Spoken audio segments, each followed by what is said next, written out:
Good afternoon, everyone. Thank you for joining our live stream today on Facebook and YouTube.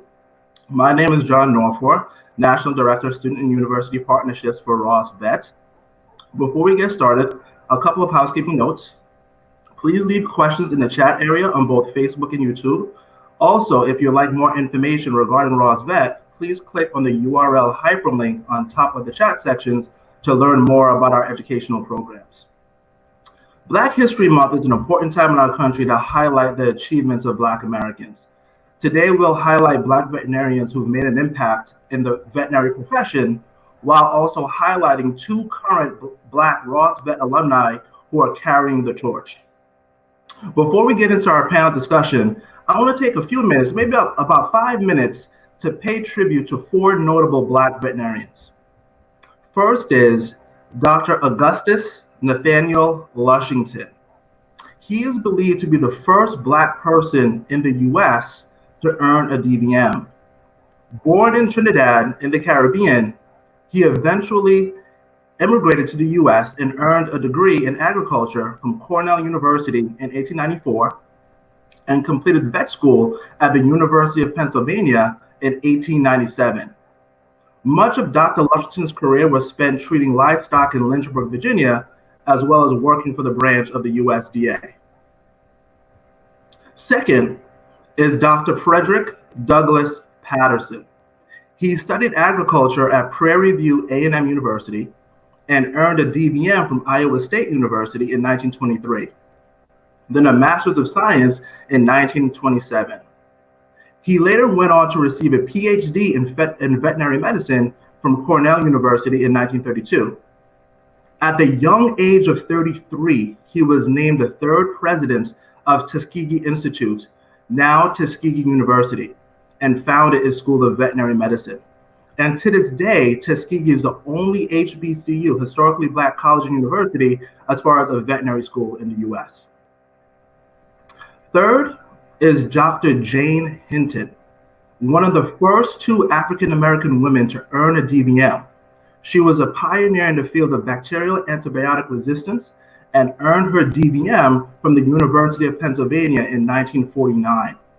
She co-developed the Mueller-Hinton agar, a culture medium used to test bacterial susceptibility in antibiotics as a laboratory technician at Harvard University.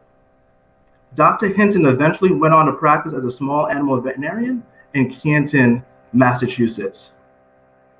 And then fourth, last but not least, is Dr. Alfreda Johnson Webb. One of the first two African-American women to earn her DVM, she earned her BS from Tuskegee Institute in 1943, then her DVM in 1949 from the Tuskegee School of Veterinary Medicine. She also earned her MS in anatomy from Michigan State University in 1950. Most of her career was in academia, where she taught anatomy at Tuskegee from 1950 to 1959, then biology and laboratory science at North Carolina A&T from 1959 to 1978 until she retired.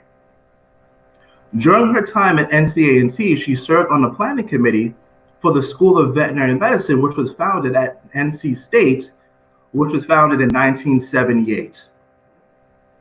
As we learned about these notable Black veterinarians and their contributions to the profession, it reinforces the need to continually diversify enrollment at veterinary institutions.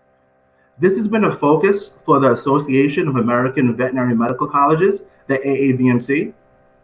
Through grassroots programs like Diversity Matters, founded by the AAVMC, there has been substantial improvement in diversification of the applicant pool at U.S. colleges of veterinary medicine. At Ross Vet, we are also contributing to a diverse veterinary workforce. We've collaborated and partnered with HBCUs, as well as partnered with nonprofit organizations such as Minorities in Agriculture and Natural Resources, MANNERS, to create pathway programs and offer substantial scholarships to underrepresented minority candidates. Our current enrollment of students who identify themselves as underrepresented minorities is at 27%, which is above the national average of 21% at U.S. colleges of veterinary medicine, based on a 2019-20 annual academic report. Without further ado, I want to introduce our panelists today. We have Dr. Kirsten Washington, who is a 2020 Ross Vet graduate, and Dr. Whitney Brown, who recently completed her DVM at Ross Vet and will be graduating this May. They both will introduce themselves and will share their stories regarding their veterinary journey. So Dr. Kirsten Washington, over to you. Hi everybody. So I am Dr. Kirsten Washington. I am a brand new Ross Vet grad from 2020. So I have only been in the workforce for about a year now. It is amazing, and my experience at Ross has been great. So a couple of things about myself. I do plan on eventually going into surgery boards. I would like to go into residency for surgery, and I'm just kind of taking a non-traditional route to do that, and getting some experience in GP practice right now at Banfield. My favorite animal is elephants. I love them. I think that they are smart and majestic and beautiful creatures. So I have one small dog right now, and his name is Couture. And I kind of have a new baby named Jasper that is in the mix now. And that's pretty much me. I did attend an HBCU prior to Ross, and that HBCU was Spelman College, which is here on my sweatshirt. So that's pretty much me. All right, Dr. Whitney Brown. Hi, I'm Whitney. I'm actually finishing up my clinical experience at Oregon State University. I originally am from Seattle, Washington, so from the West Coast, and I'm back on the West Coast for my clinical experience. And, I went to undergrad as well on the West Coast. I went to University of San Francisco. And so I'm really excited to be able to talk today about my experience and, traveling to both the Caribbean and back to the United States. And looking forward, I'm hoping to work as a small animal veterinarian in general practice. So I'm excited with all the experiences I've gotten both on the island and in clinics so far. I also have some pets. I have 2 cats, and I'm hoping to also add a puppy eventually down the line once I graduate. So it's just an exciting time, and, working through the NAVLE and, looking to complete my clinical experience and get out there and practice and kind of follow in Dr. Washington's steps. Exciting to get to that point. Excellent. So again, we have a rock star panel today. So if you have any questions, please put them in the chat area, either on Facebook or YouTube. But the first question to come in to both of you, Dr. Washington and Dr. Brown, is, why do you feel diversity is important in the veterinary field today? So I feel like representation makes a big difference for people. When they see someone that looks like them accomplishing the goals that they want to accomplish, it allows them the opportunity to pursue that dream and to feel comfortable pursuing that dream, and knowing that they can reach out to someone who looks like them if they are feeling uncomfortable, and that they'll have that type of representation in the field. Absolutely. I think representation, like you said, is so important. And I think it also comes down to being such a big part of the community. Obviously, we have our larger veterinary community and our actual community within our clinics, but then the community that we live in and we serve is so important.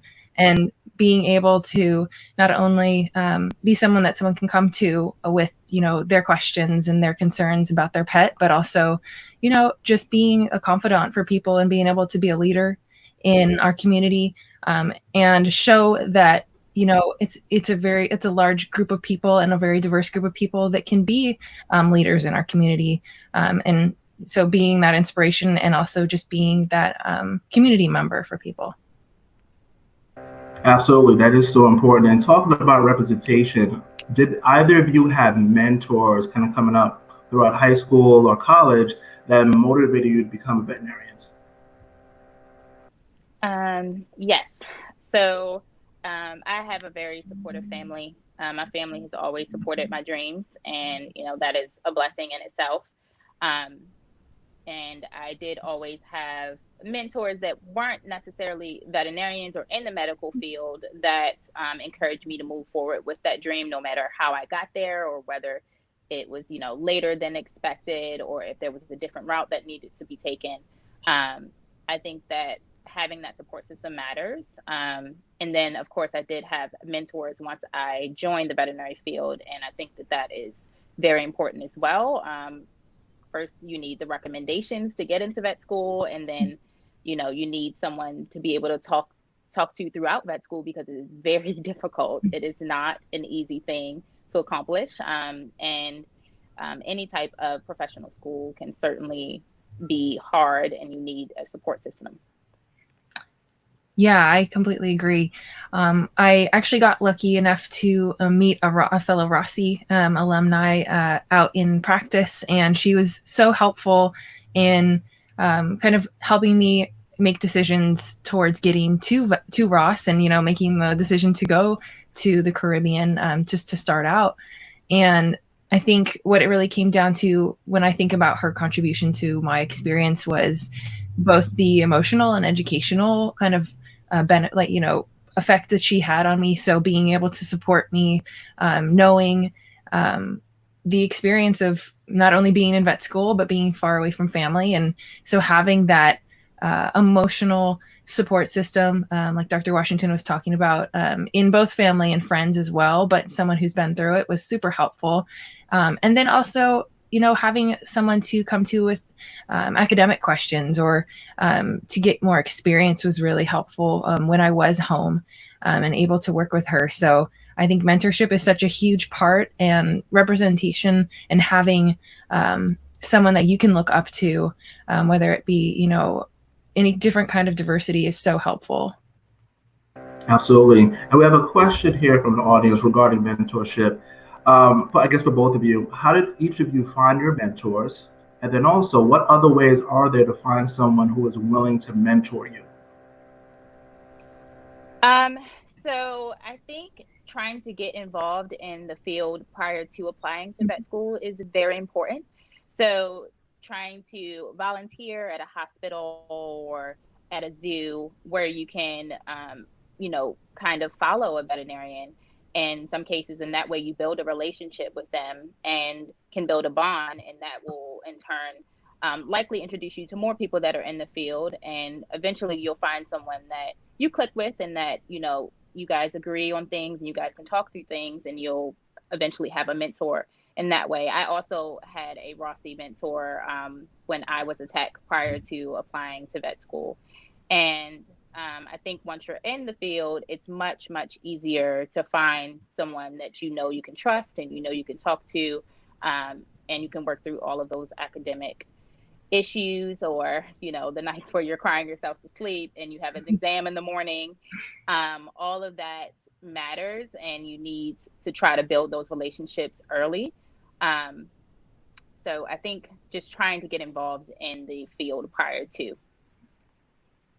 Yeah, I would say my experience is very similar in meeting people while getting out there and working in the vet field. And then on top of that, for me, not only meeting and working with veterinarians when I'm gaining, experience before vet school, but for me, it was actually looking to see who in the area had similar interest, was practicing in something I was interested in, and that way I could get more of a specific idea as to what my experience might be going forward, and including outside of vet school. And I really feel like they got me through vet school in, for example, my mentor was really great about sending care packages to the island. And I know that's such a funny thing to say, but it really is the little things. It's, that candle back from back home that you just like, it reminds you of home. And so it can really be those little things, even just a letter kind of saying like, you can do this. Like, you're so much stronger than you may realize at the time. And, that comes with mentorship. It also comes with family, friends, your peers, people you can lean on back home, whether it be high school friends or, long-term friends or just new friends that you've met. And they, even if they can't quite understand the vet school experience, they can definitely be there to support you and, get you through some of the challenges of vet school. Yeah. Of course, those care packages help for sure. I can imagine.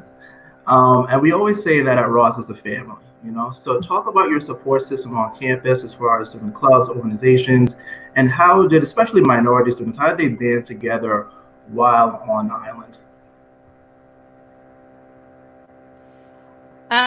So I know we have quite a few clubs on campus, and I know some started after I left. And Whitney, you may be privy to some of those. So I know we have a lot of different diversity groups, and we all kind of support each other in different ways by just introducing ourselves on campus, letting other people know that they have a support system. We also have Voice. And that was a big group on campus that is diverse and has multiple people from multiple races, multiple backgrounds that come together and support each other. And then I believe we also had the NABV, which is the National Association of Black Veterinarians, that started a chapter on Ross's campus as well. And I know that there's also a Latino group as well. So I think we have several groups that have supportive systems on campus. And as long as you kind of join those, you'll also have friends that can support you throughout vet school and will be able to be there with you when you guys are crying about something or upset about something or, trying to work through all of those very, very difficult times in vet school. And when you have that bond with somebody, it makes it a whole lot stronger. Yeah, I definitely agree.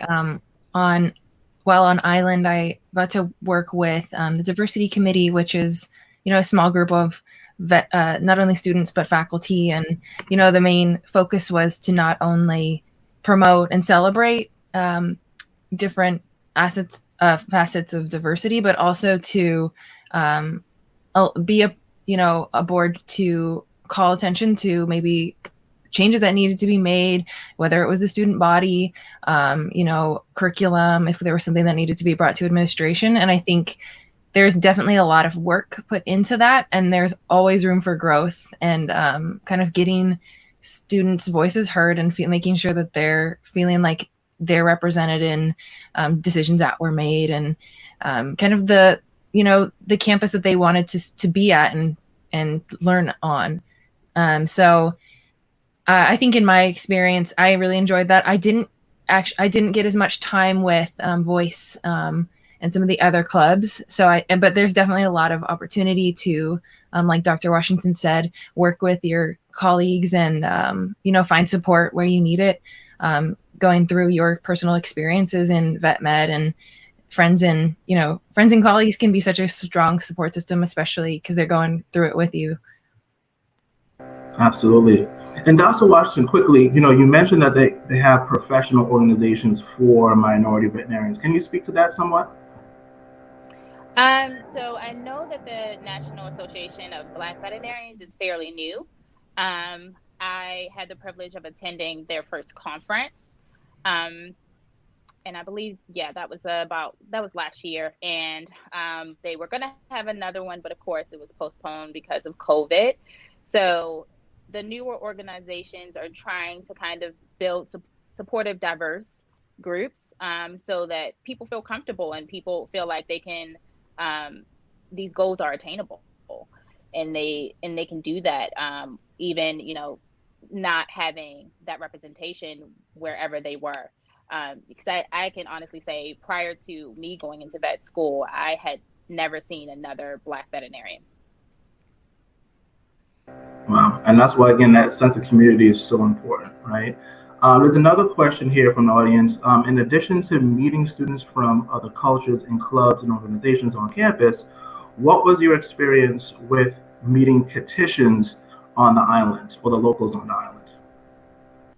Yeah, so I definitely feel like on the island, there's a lot of opportunities to get out and be active in the community, whether it's in clubs or, getting out and going into port and, just getting a chance to experience what life is for other people on the island. I think one point to make is you definitely, it's an active pursuit of something. And so there's always the opportunity to hunker down and really get focused on your studies, but to really get out and get to know other people and their way, different ways of life, whether it be other students or other people on the island. I think it's something you kind of just have to, get involved and find different pathways to do that. So I'm thinking specifically to I was participated in the Ross Runners Club, and we did a lot of the Hash House Harrier runs, and it was such a cool thing to be able to run and get to meet people, on the island, other people who just enjoyed running, and also getting to see other parts of the island that I may not have even, known how to find or to explore. And so it's getting out there and really getting to, challenge yourself to get new experiences. So, yeah. Pretty cool. Yeah, I did run those hash runs. That whole initiation they have for you, oh man, but it's fun though. It's definitely fun. So I have another audience question here. What are the challenges you faced when applying to vet school? Since both of you are from the States, what were some of the challenges that you faced as applying and then transitioning down to St. Kitts? For me, I actually wanted to attend Ross. I wanted to go overseas for vet school, mainly because when I was in undergrad, I didn't take advantage of any of those study abroad opportunities. And, I didn't have, a family here. I wasn't married. I didn't have any children. So I felt like this is the time if I want to go overseas to learn and be there for a few years and not have any obligations. And Rossi's had such a great reputation in the veterinary field. I felt like this is where I wanted to go. And the other thing for me was that Ross was an accelerated program, so you would finish much sooner and still have the same degree because it was U.S. accredited. So I wanted to attend Ross. I only applied to Ross. I got in, and then that was it. Yeah, I mean, I definitely think in terms of the actual application process, there's, as I'm sure a lot of applicants know, it's really competitive. And so really being able to accurately depict who you are as a person and kind of set yourself out as an individual and show what's uniquely special about you was always difficult when you're going through all the application process. And so for me, it was really taking a chance on personal statements and stuff like that to show who you are and show your individual skills and just personality, and getting the chance to actually talk to people, especially with my interviews, was really helpful because it gave me a chance to focus on those things. So I would say definitely put a little bit of you in your application. I know that can be kind of, it's a long process, but definitely add a little bit of you in there. Add some personality. Yeah. And again, it's important to build those relationships so that you have those recommendations to follow you up for those places, especially if you have a veterinarian that attended the institution that you wanted to go to, that gives you a recommendation. Absolutely. And let's talk about the interview process. Do you guys remember your interview and your interviewer? How was that for you? I do, and I actually had a phone interview because I was near, I wasn't able to drive close to a new building or an office to do it, and so it was a little bit nerve-wracking. I won't lie. I was afraid my phone was gonna cut off in the middle, and I was, but it was exciting as well because it's a chance to really explain who you are to someone and show your passion and show how much you really want to pursue veterinary medicine, and give yourself a chance to put your best foot forward. And when you're talking to someone who is really trying to get to know who you are as a student and a person. So mine was a video interview, and I was actually working in corporate America at the time, so I had to use my break to do the interview. So I went into a break room and kind of did my interview there. Again, yeah, it definitely was nerve-wracking, because you want this when you decide that you want to go into a field like this. This is something that you prepared for, and this is what you want. So you don't want to mess it up. You don't want to say the wrong thing. You don't want to anything like that. So I think it went pretty well, but of course I felt like I did everything wrong, and then and then you get a letter saying that things went much better than you anticipated, and things are always okay. So I feel like once you work at it and you do what you need to do, once you get to that point, as long as you show some personality and are kind and can articulate and talk about the things that you want to do and make yourself an individual that will succeed in this field, you are a shoo-in. Excellent. Yeah, as long as you have that game plan, like you said, show that personality, that interest, you will get there for sure. So I want you to kind of elaborate on your long-term goals in veterinary medicine. I know, Dr. Washington, you mentioned surgery long-term for you as far as a career goal. Yeah, please explain that to the audience. So again, kind of just taking a non-traditional route to potentially go into a surgery residency. I would prefer to do a residency that is at a private practice. I don't want to go back to an institution just because of how exhausting those residencies can be in institutions.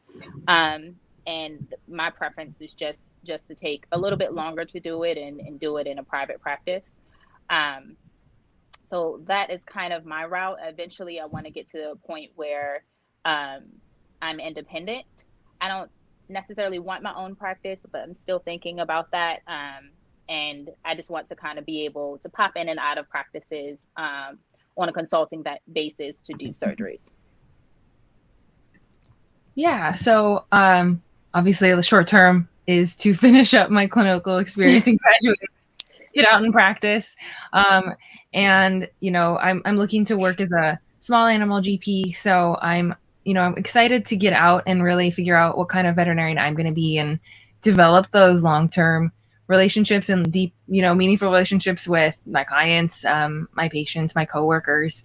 And I am interested in, diversity and inclusion. And, so I think a big part of that would be, keeping up with continuing education and going to conferences and really having discussions with my colleagues. And so I think down the line, it's just going to, be keeping up with where we're at in vet med.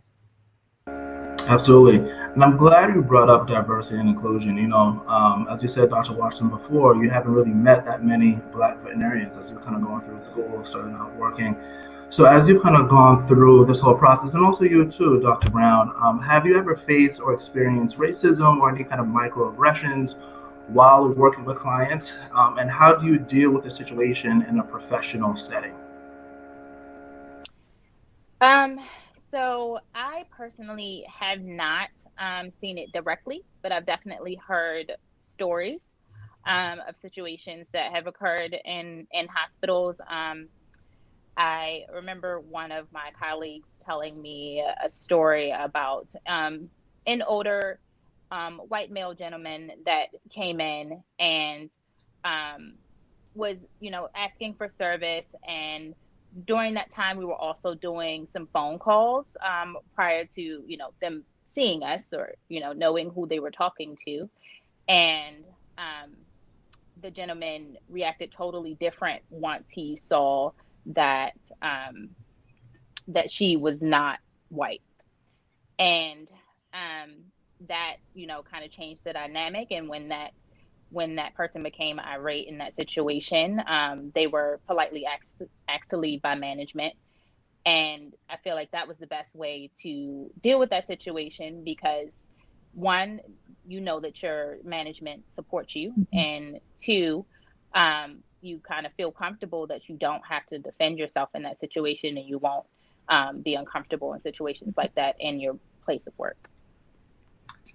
Yeah, I have a similar experience. I don't personally have, a really clear, obvious experience with overt racism. But I think the microaggressions are really a big important part of that because, it's something that sometimes you internalize and you're not quite sure, why do I feel uncomfortable in this situation? So really taking the time to, identify what it is and why it's causing you to feel the way you do, and then kind of moving from there to, okay, so how can we make changes? And also, like, do I feel supported? Like Dr. Washington said, like, who can I go to, and what's the best way that we can work through this? Because there are people out there. There's people, whether it's your school or whether it's where you're working, that you can really go to make changes, and knowing who those people are is such an important part.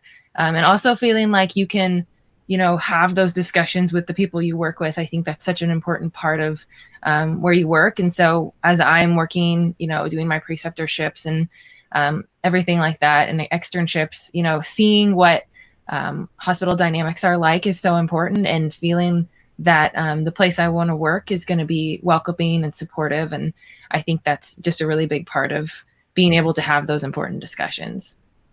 Absolutely. I think that's very key.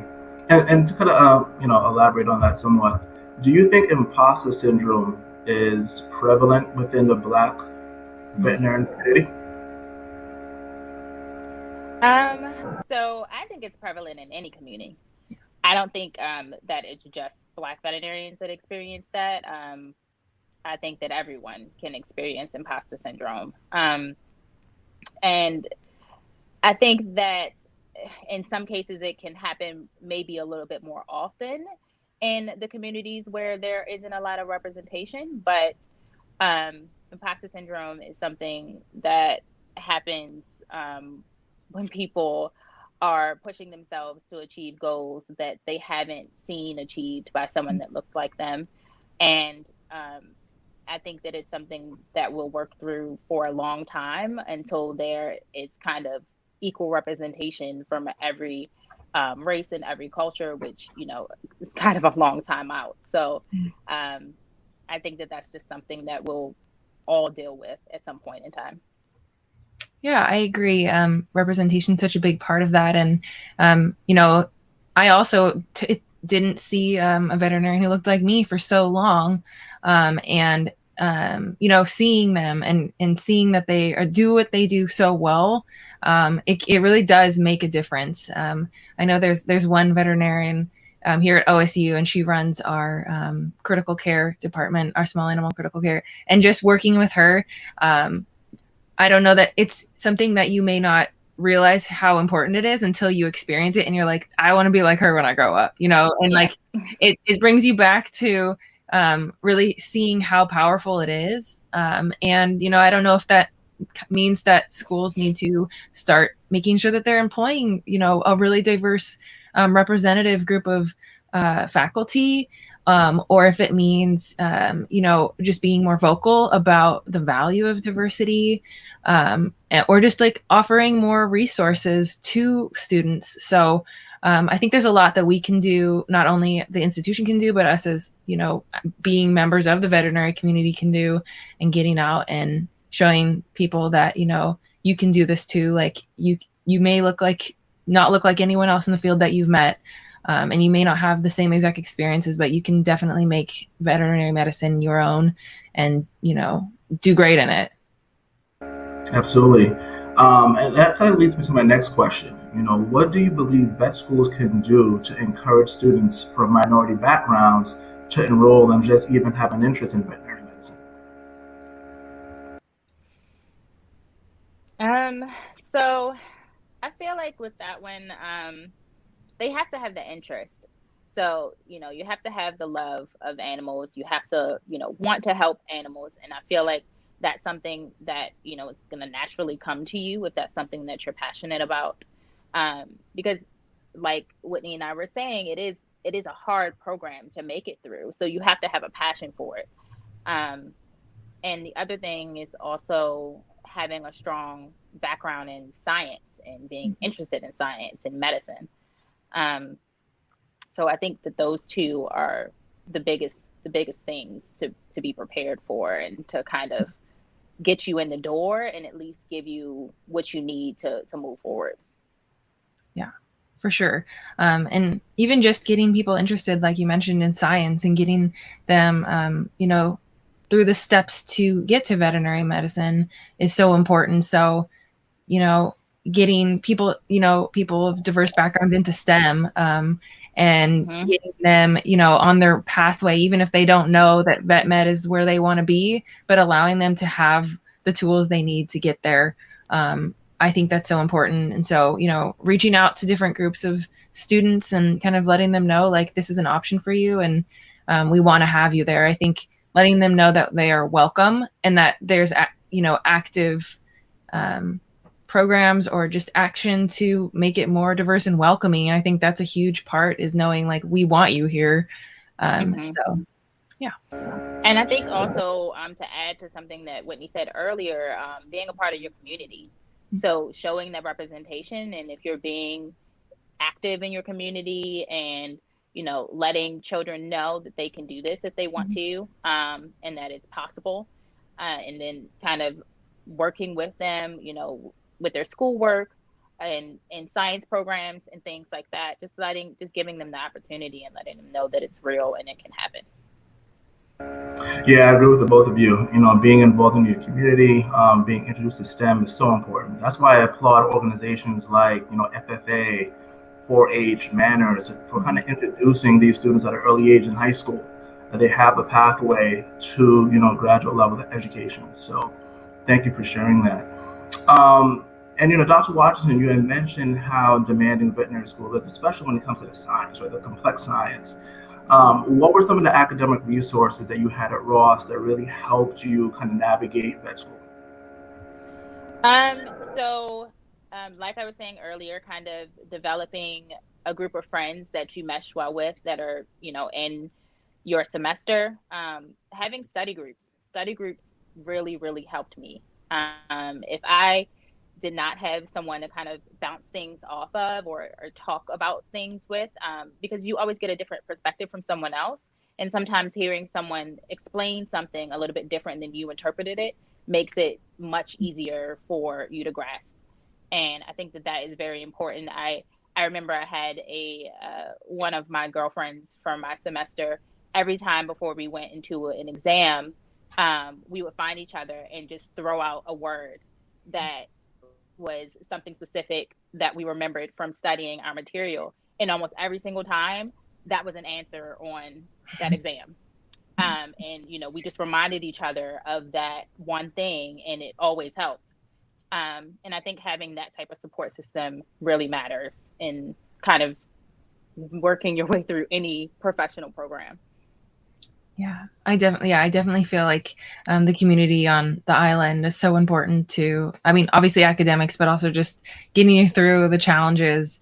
And also knowing there are other resources like the counseling center or, the student success center, stuff like that. And then also having your, professors that really you feel like work well with your learning style and, really fit your how you like to be taught, and going to them and talking to them about the subject is so super helpful. And I think there really are a lot of resources, and it just kind of comes down to what works best for you and kind of how you feel most supported.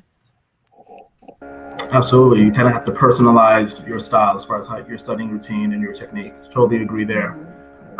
So did either of you feel any kind of culture shock once you got to St. Kitts? A little bit. It was definitely different.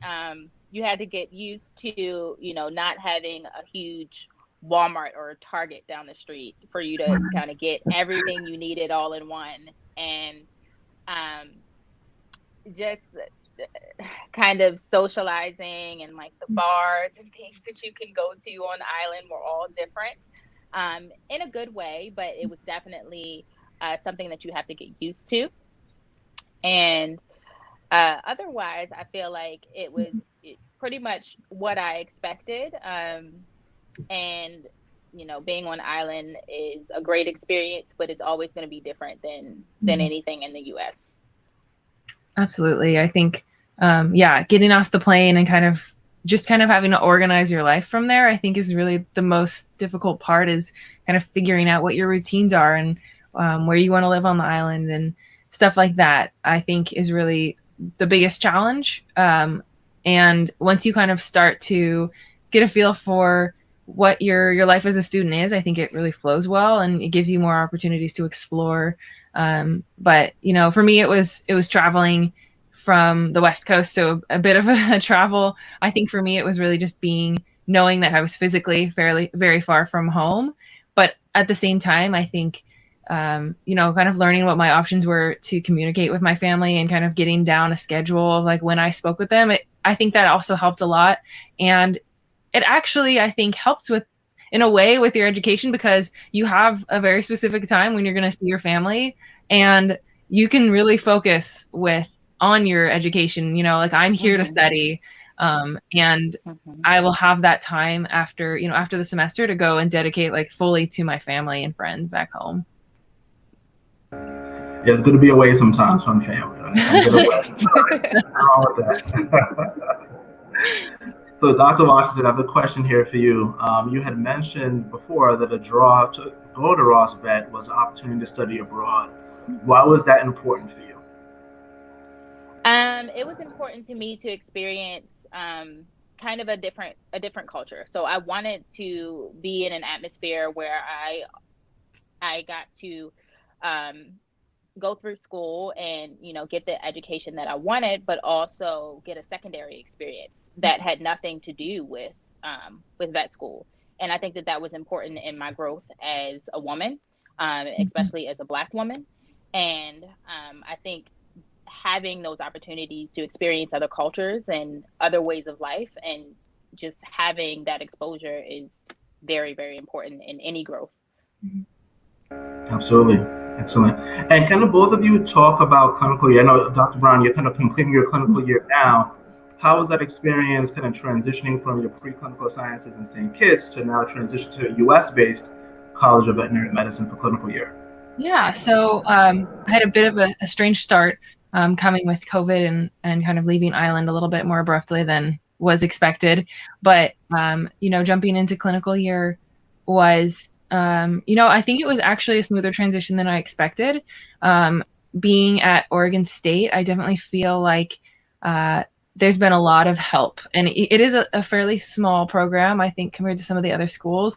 But there's been, a lot of people out there to help you, and whether it means getting class notes from other students, just for like a specific clinician and how they like things, how they like to teach things, or if it was showing you around the hospital. I think I've had a really good experience, and I know there's a lot of the time going into clinics, there's a lot of fear of being the new student, being from the island, worrying that you may be judged because of that. I personally haven't experienced a lot of that, which has been great. In fact, sometimes I think there's clinicians who they have to ask, like, is anyone from the island? And so it's nice to feel like you've been integrated in the community, but I also feel like it's also nice having your other students from the island to get you through it and kind of commiserate on what's going on. So far I've had a great time. I'm from the West Coast, so it's also nice to be back on the West Coast. And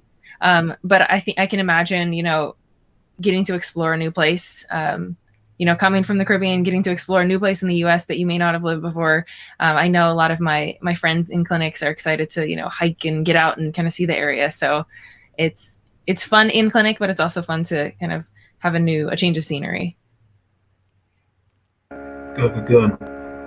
So do you think cultural competency should be a mandatory part of the vet school curriculum, especially interacting with colleagues and clients from different cultural backgrounds? So I think it's pretty important, just for you to be able to communicate with certain people and understand where they're coming from, whether that be someone that doesn't have a lot of finances to be able to afford a lot of the things in veterinary medicine, or it's someone that doesn't understand that animals have the same diseases and disease processes that humans have. So just being able to educate clients on how to take care of their pets, or just understanding the situation so that you can approach it much better. There is a big thing in veterinary medicine where communication lacks with clients, and that's why there aren't strong relationships between veterinarians and their clients. But some veterinarians do have really strong relationships with their clients because they explain things and they allow them to ask questions and better understand why these diagnostics had to be run to determine, whatever the problem was, or why this treatment plan needs to be followed appropriately. So I think that those things are very, very important, and you just have to communicate and build relationships with your clients. Yeah, and I think it goes back into what you were talking about earlier with community. We're here to, be members of the community, serve our community, and what the best way to do that is to be able to, accurately explain things and be able to communicate with our community members and our clients so that we can provide the best care to our patients. And I think when you look at it that way, it's like, it's so important to vet med, because how else can we, make sure that our patients are getting the best care that we can possibly offer to them. If we can't accurately explain to the owners, what needs to be done and why. Absolutely. I think having strong interpersonal skills is so essential to be successful, as a veterinarian. That kind of brings me back to our communication skills labs that we used to have on campus during your preclinical sciences. Can you kind of speak to that and why you feel interpersonal skills is so key as a veterinarian? So I feel like those communications labs were helpful. I don't know about you, Whitney, but when we were going through them, of course, we were like, this is a waste of time, because we were, trying to study for another test that was coming up, or, whatever the case may be. But I think looking back on them now, they were definitely helpful, and help you be able to think about how to talk through certain situations that you wouldn't expect, whether that be an angry client that's angry because they don't understand why we didn't know that Fluffy had cancer. And it can be simply because we offered blood work the last 3 times that you were here and you declined it. And we just got to do blood work on Fluffy, and this is the first time that we're seeing all of these abnormalities. And it's something as simple as that you have to be able to say, well, Miss Carter, the last time you were here, we wanted to do some blood work. You said, unfortunately, that you couldn't afford it at that point in time. And, this is why we're here, and this is what we can do from here. And approaching those situations calmly and explaining things is very, very important, again.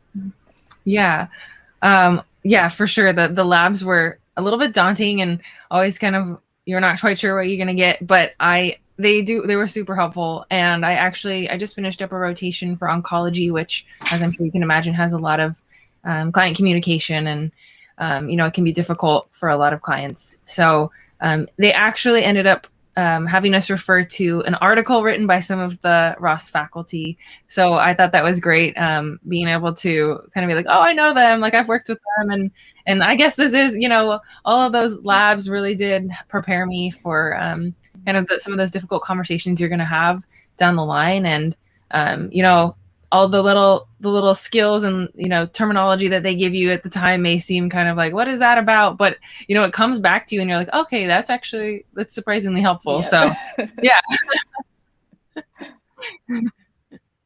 Excellent. So Dr. Washington and Dr. Brown, thank you so much for your insights. You both have provided a lot of great information here on an important topic. As I mentioned before, Ross Vet is committed to diversity, equity, and inclusion.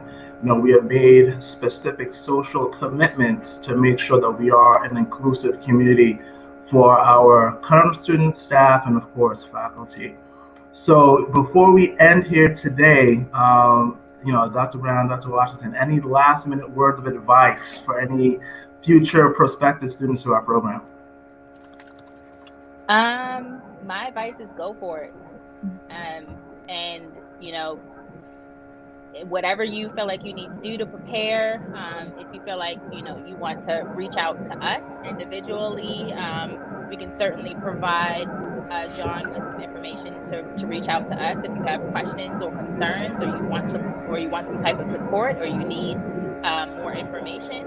You certainly can reach out to me. I can't speak for Whitney. Yes, me too. But I think that just reaching out and getting as involved in the field as you can. Yeah. It brings me back to, I feel like we talk a lot especially on the island, about Rossi resilience. And I know it's kind of cheesy, but it really is something that I feel like you take with you after you leave the island. And so I think for me, it was really being open to the challenges and knowing that there will be challenges and it's going to be difficult at times, but being open to that growth and kind of just going for it, like Dr. Washington said, and getting out there and going for it. Excellent. Great advice. You heard from the doctor. Stay engaged and go for it.